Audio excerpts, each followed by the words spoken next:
નમસ્તે વિદ્યાર્થી મિત્રો, આજે આપણે ધોરણ 5 હિન્દીમાં ચેપ્ટર નંબર 6 હસી કા પિટારા નું પુનરાવર્તન કરીશું. સ્વાપોથીમાં ચેપ્ટર નંબર 6 હસી કા પિટારા એટલે કે ચુટકુલે. પ્રશ્ન નંબર 1, माँ ने बाहर क्या सूखने रखा था. प्रश्न नंबर 1 में शू पूछे छे कि मम्मीए बहार शू सुखावा माटे राख्युं हतुं. तो अहींया ऑप्शन आपेला छे, ए गेहूँ, बी चावल, सी दाल, डी कपड़े. तो एनो जवाब शुं आवशे? एनो जवाब आवशे ए ऑप्शन गेहूँ.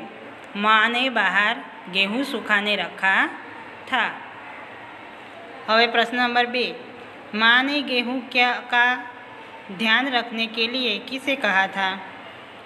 શું પૂછે છે આના અંદર કે મમ્મીએ જે ઘઉં સૂકવવા માટે રાખ્યા હતા એનું ધ્યાન રાખવા માટે કોને કીધું હતું. તો એનો જવાબ શું આવશે કે माँ ने अपने बेटे से गेहूँ का ध्यान रखने के लिए कहा था. એટલે મમ્મીએ એના છોકરાને ઘઉંનું ધ્યાન રાખવા માટે કીધું હતું. પ્રશ્ન નંબર 3, કોણ गेहूँ खा रहा था. હવે શું છે અહીંયા, ઘઉં કોણ ખાઈ રહ્યું હતું. तो एनो जवाब शू आवशे? गधा गेहूँ खा रहा था एटले के गधेड़ो घऊँ खाई रह्यो हतो. प्रश्न नंबर 4, बेटे ने गधे को क्यों नहीं हटाया. आ प्रश्न में शू छे कि छोकराए गधेड़ाने केम हटायो, भगाव्यो नथी. तो एनो जवाब शू आवशे? बेटे ने गधे को नहीं निकाला क्योंकि माँ ने उसे गाय को निकालने के लिए कहा था. છોકરાએ કેમ ગધેડો નથી ભગાવ્યો. તો એનો જવાબમાં શું છે કે છોકરો કહે છે કે માને બેટે ને ગધે કો નહીં નિકાલા. છોકરો કહે છે છોકરાએ ગધેડાને નથી કાઢ્યો કેમ કે મમ્મીએ કીધું હતું કે ખાલી ગાયને બહાર ભગાવજે. નંબર 5, दोनों दोस्त किसकी तैयारी कर रहे थे. અહીંયા આ પ્રશ્નમાં શું છે કે બંને મિત્રો શાની તૈયારી કરી રહ્યા હતા. તો એનો જવાબ શું છે? दोनों दोस्त हिंदी व्याकरण की तैयारी कर रहे थे. એના જવાબમાં શું છે કે બંને મિત્રો હિન્દી વ્યાકરણની તૈયારી કરી રહ્યા હતા. પ્રશ્ન નંબર 6, દીપક ખાલી જગ્યા નહીં खाता. અહીંયા ઓપ્શન આપેલા છે, એ મીઠાઈ, બી ખાના, સી દવાઈ, ડી ફળ. तो अँ जवाब में शू आवशे? ऑप्शन नंबर ए मिठाई. दीपक मिठाई नहीं खाता. प्रश्न नंबर 7, दूसरे दोस्त ने दीपक को मूर्ख क्यों कहा. आ प्रश्न में शू पूछे छे कि बीजा मित्रए दीपक ने मूर्ख केम नहीं कह्यो. तो एनो जवाब शू आवशे? दूसरे दोस्त ने दीपक को मूर्ख कहा क्योंकि वह मिठाई नहीं खाता. एना जवाब शू छे कि बीजा मित्रए दीपक ने मूर्ख कह्यो केम के ए मिठाई नहीं खातो. प्रश्न नंबर 8, व्याकरण के अनुसार दीपक क्या है. हवे आ प्रश्न नंबर 8 में शू प्रश्न है कि व्याकरणनी दृष्टिए दीपक शू छे. तो एना जवाब में शू छे?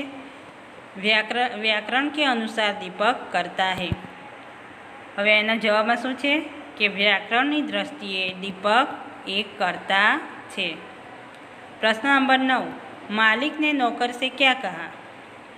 હવે અહીંયા શું પ્રશ્ન છે? માલિકે નોકરને શું કહ્યું. તો એનો જવાબમાં શું આવશે?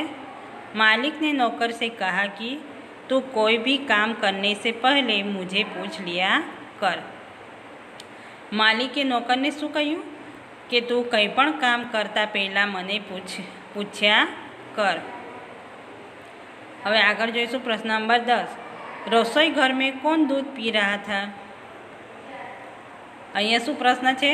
રસોઈ ઘરમાં કોણ દૂધ પી રહ્યું હતું. તો એના ઓપ્શન છે, ए बच्चा, बी कुत्ता, सी बिल्ली, डी नौकर. तो एनो जवाब शू आवशे? सी बिल्ली. तो रसोई घर में बिल्ली दूध पी रही थी। प्रश्न नंबर 11, नौकर ने बिल्ली को क्यों नहीं भगाया? हवे शुं छे अहींया के नौकरे बिलाड़ीने केम भगावी नथी? तो एना जवाबमां शुं छे? नौकर ने बिल्ली को नहीं भगाया क्योंकि उसके मालिक ने कहा था कि कोई भी काम करने से पहले मुझे पूछ लिया कर। तो नौकरे केम नथी भगाई? नौकरे बिल्ली नथी भगाई केम के मालिके एने शुं कीधुं हतुं के कई पण काम कर्या पहेला मने पूछ्या कर। प्रश्न नंबर 12, आदमी ने दुकानदार से क्या मांगा? हवे अहींया शुं प्रश्न छे के माणसे दुकानदार पासे शुं मांग्युं हतुं?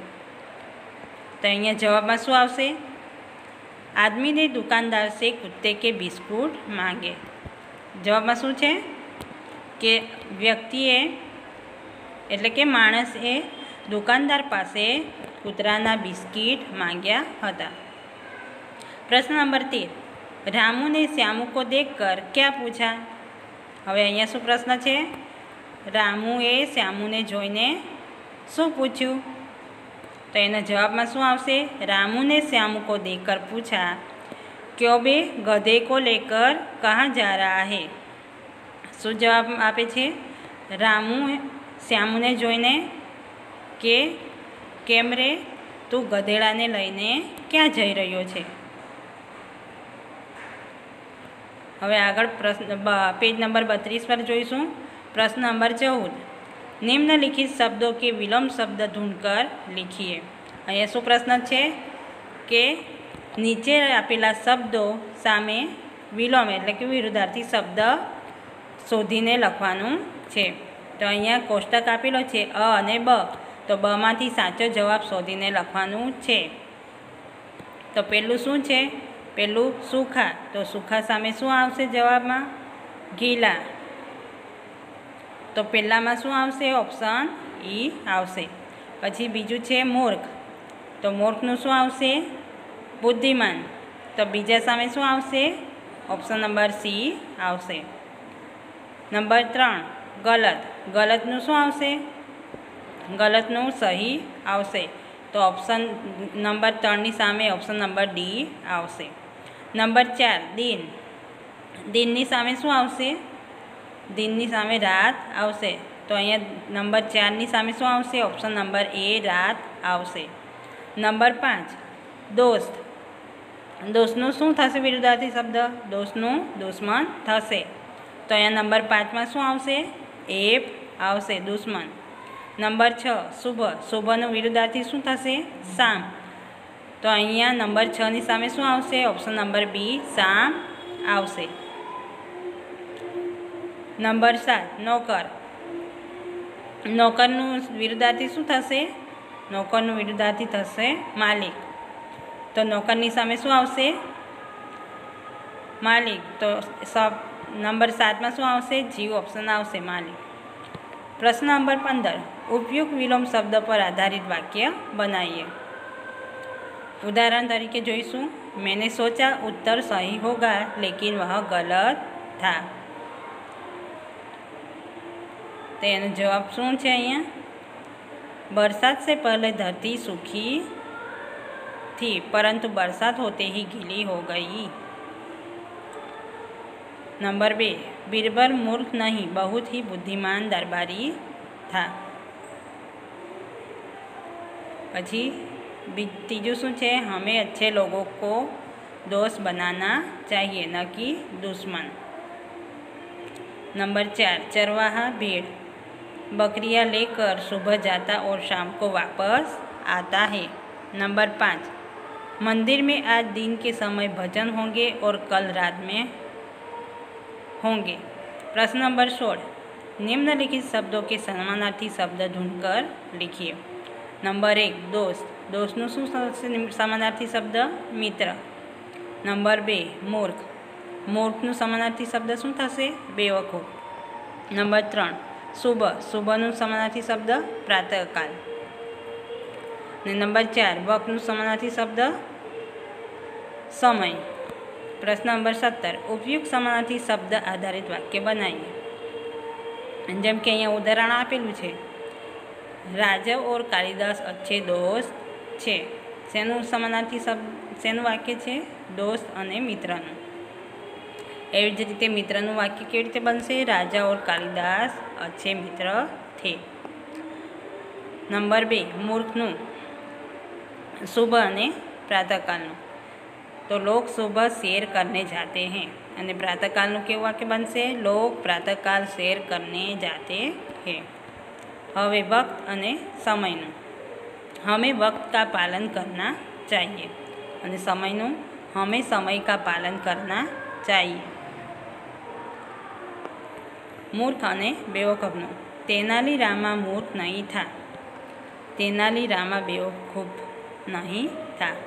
प्रश्न नंबर 18 पुस्तक या सामयिक में से चुटकुले पढ़िए और मनपसंद चुटकुले यहाँ लिखिए। હવે આ તમારી જાતે કરવાનો છે। આપણે પેપરમાં કે ગમે ત્યાંથી ચુટકુલા એટલે કે જોક્સ શોધીને લખવાના છે। આ તમારે પ્રશ્ન જાતે કરવાનો રહેશે। હવે આગળ પ્રશ્ન નંબર 19 સુંદર હસ્તાક્ષર સે લીખીએ। એટલે કે શું કહે છે કે વિદ્યાર્થીઓએ સારા અક્ષરે વાક્યો ફરીથી લખવાના છે। આ વાક્યો જે આપેલા છે એ ફરીથી લખવાના છે। નંબર 1 શું છે? બેટા देखना गेहूँ सूख रहा है, कहीं गाय न खा जाए। नंबर 2 आपने तो गाय को हटाने को कहा था, यह तो गधा है। नंबर 3 तू कोई काम करने से पहले मुझसे पूछ लिया कर। नंबर 4 एक आदमी दुकानदार के पास जाकर बोला। नंबर 5 श्याम मूर्ख हो क्या, यह गधा नहीं कुत्ता है। आ साथे विद्यार्थी मित्रों આપણું ચેપ્ટર નંબર 6 પૂરું થાય છે અને આ બધાએ પોતાની નોટબુકમાં લખવાનું રહેશે અને સાથે પાકું કરવાનું રહેશે। નમસ્તે।